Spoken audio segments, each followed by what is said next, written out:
At this time, we are seeing commercialized cannabis responsible for increased psychosis and suicide, increased school dropouts, increased car crashes, increased problems with mental and other physical health.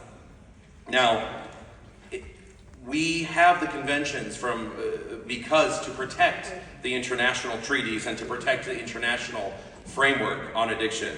We agree that it is noble to include tools like naloxone, the opioid overdose medication, to reduce the harm of drugs and meet people where they are at. We should absolutely do that.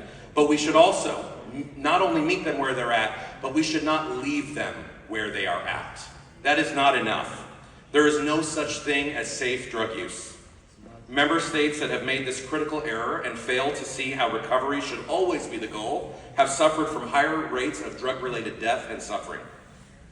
We also remind the state parties about the health and social impacts of the non-medical use of drugs like psychedelics and cannabis, and we look forward to the World Health Organization updated report on cannabis coming very soon, which we think will reveal growing evidence about the harms of cannabis and cannabis legalization.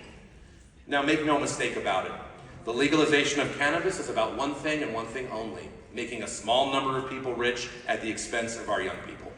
We cannot sit idly by and simply debate merits when it is very clear where the evidence is.